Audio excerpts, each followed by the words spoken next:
Good morning. Today's topic is keeping calm in a world full of challenges and change. I'm so grateful you've taken the moment out of your day to join me. I'm your host, Reverend Grace Reyes, and it is truly a blessing to be here with you. And our desire is that Dewdrop be a blessing to all that come and hear it. We have a new Dewdrop every single week. It runs for a week, and then the following Tuesday, we have a new message. It's important that you pause in the midst of your life's busyness and receive a fresh drop of God's truth, peace, and encouragement for the week ahead. Just as the morning dew gently refreshes the earth, my prayer is that these moments together will refresh your spirit, strengthen your faith, and draw you closer to the heart of God. No matter what you may be facing today, whether it be challenges, uncertainty, weariness, or even joy, I believe that the Lord has a word just for you. So, wherever you are, take a moment to quiet your heart, open up your spirit, and let's receive together what God wants to pour into us today. I'm going to be reading and deciphering Psalm 131.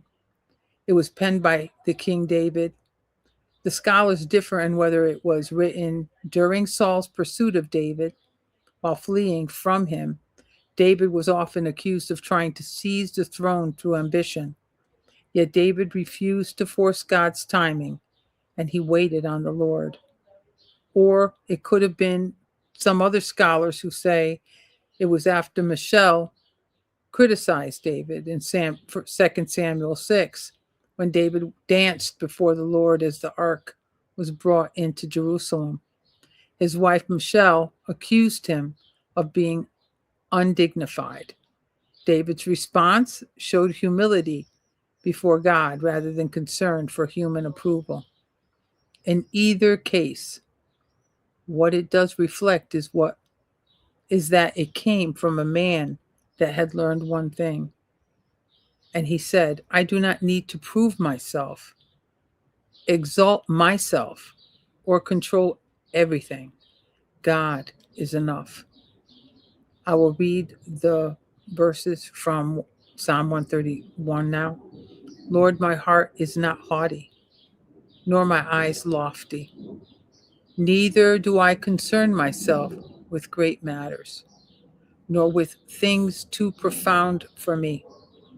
Surely I have calmed, and quieted my soul, like a weaned child with his mother. Like a weaned child is my soul within me. O Israel, hope in the Lord from this time forth and forever. See, true peace comes from when we stop striving to control life and learn to rest in God with childlike trust. In a world full of noise, change, anxiety, and uncertainty, Psalm 131 teaches us three practices. One is that we release pride. I don't have to prove myself. Two, we release control. I don't need all the answers. And number three, rest in God's presence. His presence is enough. When we walk in the knowledge that comes from our experiences with the Lord through the trials and the suffering, we learn, as David did, that surrender is more an exercise of humility and trusting God's overall plan for our lives. Verse 1, and I am quoting from David Guzik, Pastor David Guzik, who did a commentary on this Psalm 131. Lord, my heart is not haughty, nor my eyes lofty. Guzik explains that David first addresses internal pride, the heart, and external arrogance, which are the eyes. Haughty heart equals inward pride, self exaltation. Lofty eyes looks down upon others.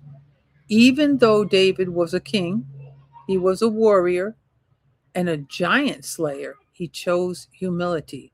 This is a powerful This is very powerful because pride often shows in subtle ways: needing to be right, needing recognition, comparing ourselves to others, trying to control outcomes. David says, I'm laying all that down. Verse 1b, David rejects selfish ambition. Neither do I concern myself with great matters, nor with things too profound for me. Pastor Guzik says David stopped striving after things God had not assigned him to carry. How many times do we strive with heavy loads upon our shoulders of things that the Lord has said to give to him? Exodus 14:14 says that the battle is not ours. Matthew 11:28 says, lay down your burdens. Let me take care of you. This doesn't mean laziness or lack of vision. It means he refused unhealthy ambition, obsession with status, and carrying burdens only God should be carrying.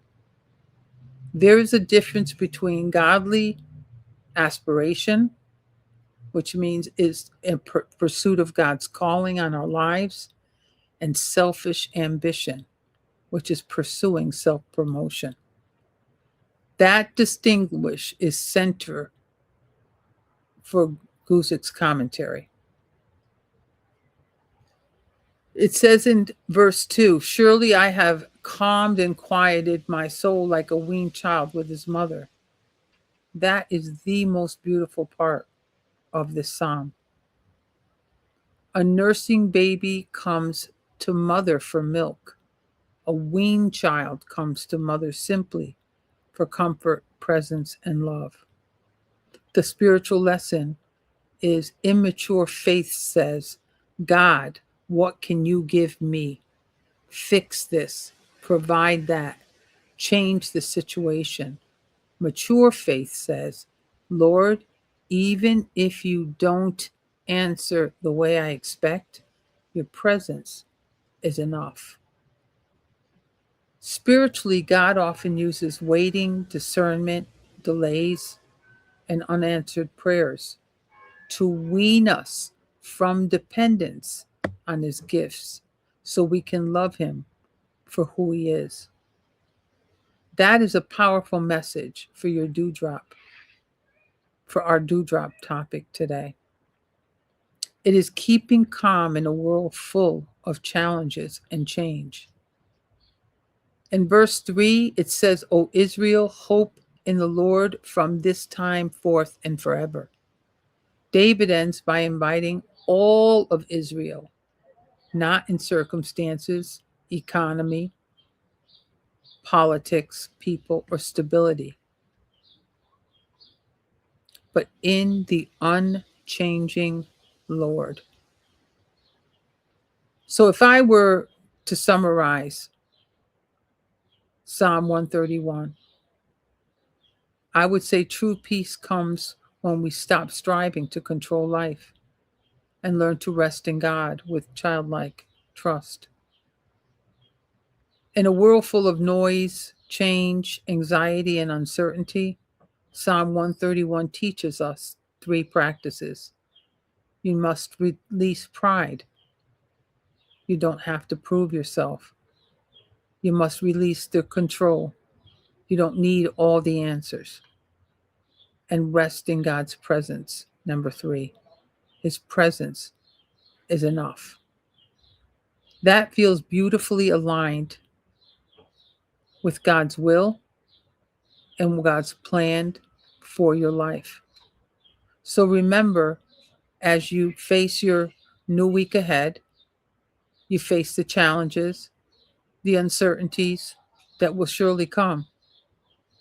If you can, like David, be confident that the God that you serve has already gone before you, has already made the path straight, is waiting on the other side of your trials. If you can obey his voice when you quiet the drama and the screaming and the chaos that the enemy causes, He will direct you. And your reward is peace, even in the uncertainty, peace, even in the frustration and anxiety that surrounds you. So today, I ask you to declare with your mouth, Lord, I will wake up each and every morning with one thing in mind, and that is that I am grateful. I'm grateful for my health, that I'm healthy enough to lift my head and face whatever challenge comes. I'm grateful, Lord, that my children are safe, that I have enough of all things, including patience.